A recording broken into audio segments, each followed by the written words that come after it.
What's up, Soul Sisters? Welcome back to another episode of Turn Up the Love Live.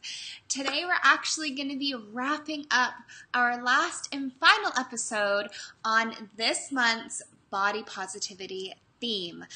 So if you missed any of the past episodes from the month of May, there were 4 other ones prior to this one, and you want to catch up on the replay, you can go check them out at turnupthelove.ca, and all the replays are there.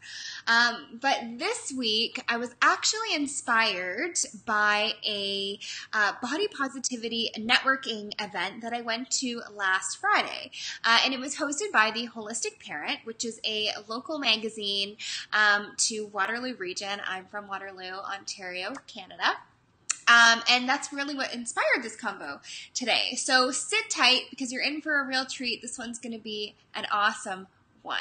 And if you are new to the show, I'm Sarah Pettis. I am a body positive intuitive eating coach and the founder of turnupthelove.ca, and I help serial dieters to stop the negative self-critical body talk, obsessive calorie tracking, feeling guilty around food, and exercising for punishment by teaching them how to trust food and their bodies again. And that's what I'm here to help you do today. And today we're actually going to be talking about how to actually challenge these body distortions that we tend to come up with so that we can really help to rebuild and create this foundation for self-esteem to build upon. Okay, so really challenging these body distortions to rebuild our self-esteem. So today, what am I going to be getting into? Well, I'm going to be breaking down what exactly is body image, what it is to begin with, and what age does it even start at? Where does it come from? When does it start at, and what it is? We're also going to be getting into why you can actually feel good when your body is, doing all the things you want it to do, and you're just like, I feel confident about my body, but then you go to bed and you wake up the next morning and you're just like, what the hell, I feel like crap again, and why it can change in this instant. I'm also going to be giving you guys some questions that you can ask yourself to start really feeling good when these body distortions start to come on, and how you can sort of flip the script and get control of these body distortions that the mind tends to run with. And also what you need to know about body checking, aka looking in the mirror, weighing yourself, measuring yourself, and mirrors. I'm not excluding mirrors because it can literally be any reflection, okay? So what you need to know about body checking, okay? So thanks for watching, and I'm just going to get into the conversation. So if you are watching the replay of today's live conversation, or you're watching it on turnupthelove.ca, on Instagram, or on Facebook, feel free to jump into the comments as I go through the show to engage in the conversation, as I read absolutely every single comment, and I will definitely be able to jump back and forth with you. So, first and foremost, how would you describe body image? What is body image? What is it, and how would you define it? Hit me up in the comments and let me know. What is body image? So there's a quote I actually found online by a certified eating disorder specialist, and her take on body image was, body image is in our mind's eye. It is in our mind's eye of how we look at ourselves, and really it reflects our beliefs about how we think others perceive us, and captures how we experience the feelings of living in our bodies. So let me just say that again. Body image is the picture in our mind's eye of how we look at ourselves. It reflects our beliefs about how we think others perceive us, and captures how we experience the feeling of living in our bodies. And I believe that Adrienne Ressler, who said this quote, nailed it. It's exactly what it is. Body image is what we perceive. Okay, it's how we're seeing things, or how we think other people are seeing things, and how we experience living within our own bodies, and what that really feels like to us. Okay, and body image, everyone has it. every single one of us have body image. And when did body image start? Well, we were actually born into this world with body image. This is when it started to develop. It started the second we were born into this world and we started to experience life, okay? That's exactly when it started. So really, from the time that we came into this world, the time where we were born. The thing is, though, is with these heavy influences from our global culture, everything that's kind of going on around us, we've sort of created this image of how we perceive and see ourselves and what is perceived in our own mind's eye. Okay, you following?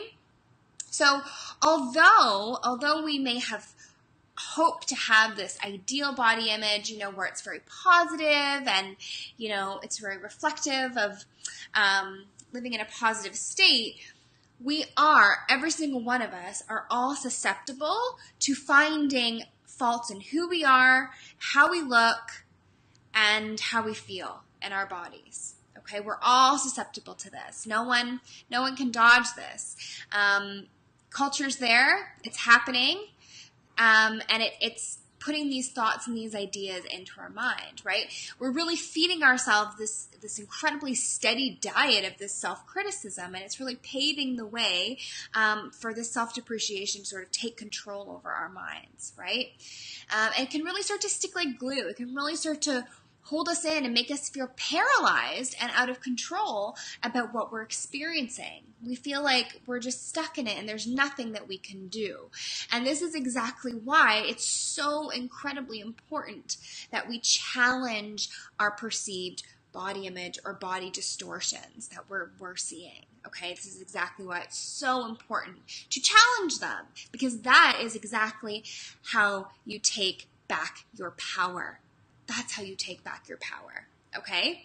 So, just so I can get an idea on where you're at, if you're rewatching this, on a scale of 1 to 10, 1 to 10, 10 being, I got this, sister, and 1 being, help me.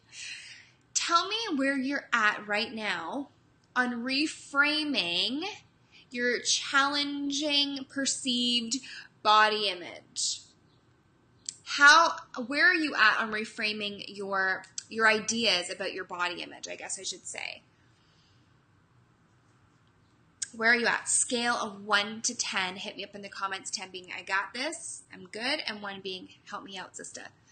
Okay, let me know in the comments so I can get a gauge on where you're at. Because today I'm actually going to be sharing the importance, again, of challenging your body distortions to help really bring yourself back into a more positive place with your body. So if that sounds like something you could use in your life right now, hit me up with some hearts because I'm about to dive in. Hey guys who are joining me live, welcome. Thanks for being here. So, first and foremost, one of the body distortions that I need you guys to start challenging is this. Feeling fat actually has stronger health effects than being fat. Okay? So, let me say that again. Feeling fat has actually stronger health effects than being fat. Feeling fat is worse than actually being fat. And that's a body distortion that most of us aren't even aware of. We're like, oh, we're in a bigger body. We feel fat in a bigger body. Therefore, I'm fat. Therefore, I'm unhealthy. That's what we're taught, right? But this isn't necessarily the truth. Okay? And let me explain why. So who here has gone to bed at night feeling one way about their body, feeling like, yeah, like I feel good, I love myself, I'm good, I celebrate my body every day, but then to only wake up, 6 to 9 hours later, rolling out of bed, and feeling completely different. Anyone? Anyone ever feel like that? So, here's the thing. The size of our bodies does not change overnight when this happens. No, you are not shrinking. No, your manifestations of shrinking did not come true. Your body doesn't change overnight. Okay? but how we feel about our bodies does. This can change in a flippin' instant, okay? So if the size isn't different, then what's really going on here? What's really going on here? The truth is, very few people, like I actually don't know anyone, I can't think of one person who is actually immune to having bad body days. Every single one of us has bad body days, even me. Okay, I'm not some superhuman. There are days that I feel bad in my body. It's just the truth. But here's the thing.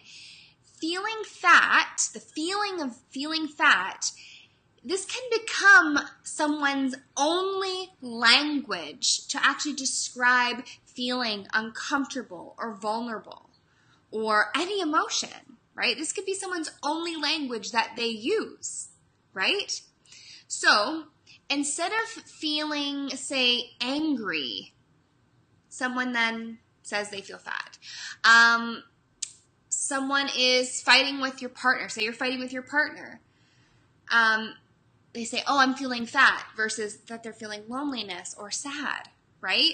And this is so important, you guys. This is so important because research has actually proven and shown, and this is why I take on the HAZE approach, the health at every size approach that I talked to you guys about a couple weeks ago, because research has actually shown that feeling fat has stronger health effects than actually being fat, okay? It's harder on us. It's harder on our health. Just the feeling of it, the way that our mind goes with it, right? Our minds are freaking powerful vessels. And if we allow them to run rampant and tell ourselves, I'm fat, and just constantly say that when actually what we're feeling is a different emotion, and we allow them to run rampant, this can actually wreak havoc on our mental health and our self-esteem. So we have to be very careful about what we are, okay? So this is why I really want you to be very incredibly intentional with your word. I really want you to start paying attention to how you're speaking to yourself, how you're speaking to others, how you're describing yourself, how you're describing others, and really tap into what you're actually feeling. What is it that you're actually feeling? What's actually going on there without the quick label, okay? And I don't want you to judge yourself when you do this because it's going to feel a little strange at first. But with time, it will get easier.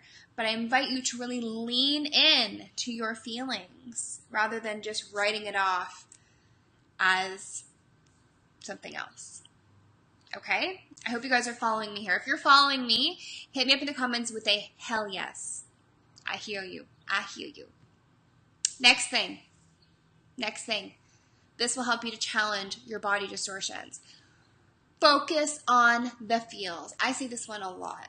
And it kind of builds off of the last point I just made. Okay? Focus on the feels. So how often have you been focused on your body?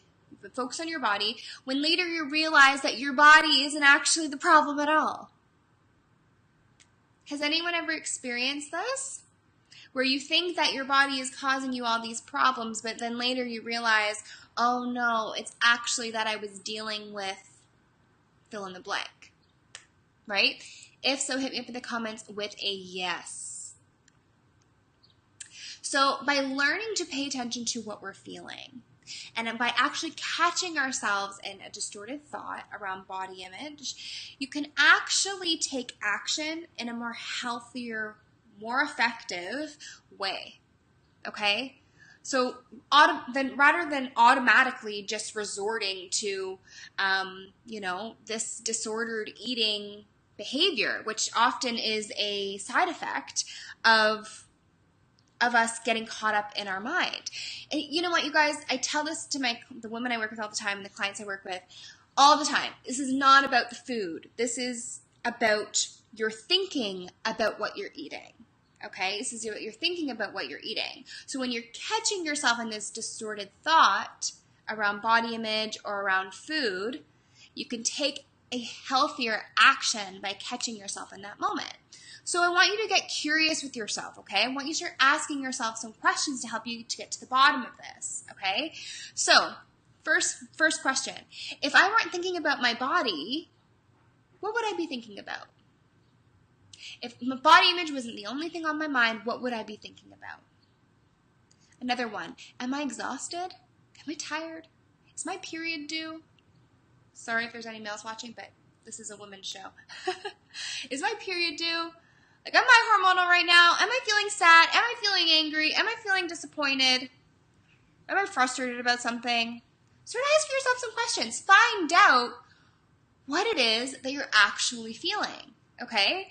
And remember that anytime that perfectionism rears its ugly head your way, that's often when you're feeling most vulnerable and most worn out. So if you're feeling this comparisonitis and you're comparing yourselves and you're basing everything off perfectionism and you're beating yourself up for not being perfect, oftentimes this is because you're feeling vulnerable or you're feeling worn out. Okay? So it's a really good cue. It's a really good cue there. Okay? Third thing and last and final thing to keep your body distortions in check. Number 3, if you look for flaws, you're going to find them every single time. Yes, my girl. If you're going to go looking for it, you're going to find it. That's just the way the universe works. It's just a universal law, right? What you see is what you get. And if you go looking for those flaws, they're going to pop up, okay? So when you check yourself in the mirror, check your body in the mirror, does this typically make you feel better or worse about yourself? When you check yourself in the mirror, is it making you feel better or worse about yourself? Tell me the truth. Tell me the truth. I know for me, when I was body checking, I always felt worse about myself. And body checking isn't always just looking in the mirror either, okay? It can be done in several ways. It could be standing in front of the mirror. It could be weighing yourself. It could be taking your body measurements. It could be comparing your body to others, pinching your fatness. It could be touching your ribs. It could be anything. But it's checking yourself, right? So when I was first working to rebuild my self-esteem, I made a promise to myself that any and all body checking had to be cut, okay? Because it wasn't helping. It was just making me feel worse about myself. And the goal here is to really keep your focus on being compassionate and weight neutral and really, embodying all the self-care practices that you can get your hands on, right? So this may include things like eating when you're hungry. And I know your hunger cues may be a little challenging to understand and listen to at first, because when you've been living in this place of restriction and punishment with your body, it can be really hard to know when you're actually hungry because you've shut down those hunger cues, your natural born hunger cues, right? But the more you do it, it will start to become like second nature to you, like when you were a child. So being compassionate, if you're hungry, eating, not saying, oh, well, I actually had a big lunch. Even though I'm hungry, I'm not going to eat. No, it's allowing, okay, you're hungry, body. Let's give yourself some food. Like, it's okay. You're hungry. I got you, right? And give yourself permission to take it easy. If you had a really long day or you work too hard at the gym and you need a break, give yourself the day off, right? Give yourself permission to take it easy. Going to bed when you're tired, that's a big one as well. Taking the day off work, if you need to take the day off, have a sick day, right? Your body's telling you, I need a sick day, right? These are all things to do to come back to that compassionate state rather than looking in the mirror and going, you're not good enough, you're not worthy of love, you're huge, you look too big, like all these self-depreciating thoughts that can come up, and checking yourself or stepping on a scale and letting that tell you your value. I mean, guys, like, it's a piece of hunkin' metal and it's just telling you your gravity, right? So stopping the body checking, cutting that out the door, that will really help you with these body distortions that can definitely come up and to contribute to having low self-esteem. So just to recap, I'm going to recap on the 3 that I mentioned today. There are several more, but I don't want to overwhelm you. I want you guys to just start with these, okay? So remember that feeling fat actually has stronger health effects than being fat, okay? Really, really know that, okay? It's all about how you feel, which brings me to the next one. Focus on the feels. Get to the bottom of what it is you're actually feeling. Just don't write things off as, oh, I'm feeling fat. Fat isn't a feeling. Fat is not a feeling. It is a tangible thing, right? There's fat bodies, there's small bodies. It's just a way to describe things. And we have to be able to take away the power of this word. You know, if we just said it and it was like no big deal, then we could take away its power as well, right? It's just a way of describing, okay? So remember, focus on what you're actually feeling. Get to the bottom of that. And number 3, if you look for the flaws, you're going to find them every single time. So whether you do what I did and just absolutely cut out the body checking, or you just enter yourself into a more compassionate, loving, weight-neutral place full of tons of self-love and care, these are all going to be ways that you can really help to rebuild your self-esteem. So you can start feeling good about yourself again. You can start accepting yourself again. You don't have to love yourself right away. It takes time. It takes effort. It takes work. But just even if you can just accept yourself, right? And I did do an episode on this about how to accept yourself even if you don't love yourself yet. So you can also check that out on termforlove.ca if you want to get more into this discussion. But like I said, I said this last week, a relationship with our bodies, it can really be this wonderful window into bigger issues that really impact how we feel about ourselves at large. This is your lesson, These challenges that you're having with yourself and your body are here to teach you. And you can either show up and be a good student, or you can be a rebel student and continue to stay in this lesson for the rest of your life. Ultimately, that is your choice that you have to make, but it's giving you this incredible opportunity to learn, okay? So see this amazing lesson as a way to connect and come home to your body, okay? And really working on this first step, it can be this incredibly powerful journey towards self-acceptance. One that I never thought would ever be possible, but now it is.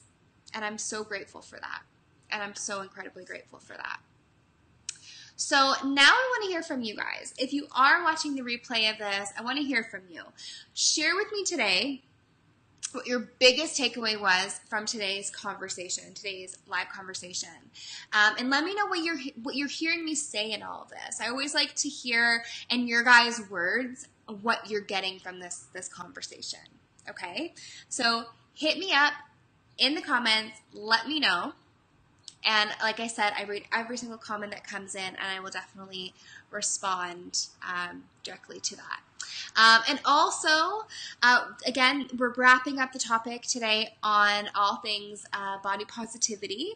And if you want to join the Turn Up the Love Insiders, which is basically where I hang out most online and really connect with fellow soul sisters who are looking to ditch the diet, reconnect with food, and come home to their bodies, then definitely come and jump in there. You can join us on Facebook at Turn Up the Love Insiders, or facebook.com/groups/Turn Up Love Insiders. If you're watching on Instagram, the link is in the bio to join. And if you're watching on termforlove.ca, you can just join by clicking the link below. But we will be talking about a new topic in the month of June, which I haven't yet released. So if you want to know what it is, you can come join me in there. And I will be dropping another live episode next week, same time, 3 p.m. Eastern Daylight Time. Or if you'd like to take this journey even further, my calendar is open for the summer, and I'm taking on some new private clients to work one-on-one in healing their relationship with food and coming home to their bodies. And typically I work with women for 90 days, so about 3 months time, because let's be honest, if you're working for anything less than that, you're just really not going to get to the root of what's really going on here. So it is deep work. It is not for the faint of heart. It is for women who are ready to ditch the diet cycle, ready to throw their scales out, ready to let go of their meal plans, and ready to trust their bodies again. And of course, I'll be with you every step of the way. And if this sounds like something you could use more of in your life, hit me up in the comments and I can send you a link to my calendar, and we can just set up a meet and greet chat to see if we would be a good fit in working together. Or of course, you can also click the link in my bio on Instagram, as you can book in straight from there as well. And again, I leave the link at the end of the post on turnupthelove.ca also. So thank you guys so much for watching this short and sweet episode of Turn Up the Love Live. I hope you gained something from it and that you continue to challenge your body distortions, so that way you can just keep coming home to yourself and returning to love. Thanks, you guys. I will catch you next week.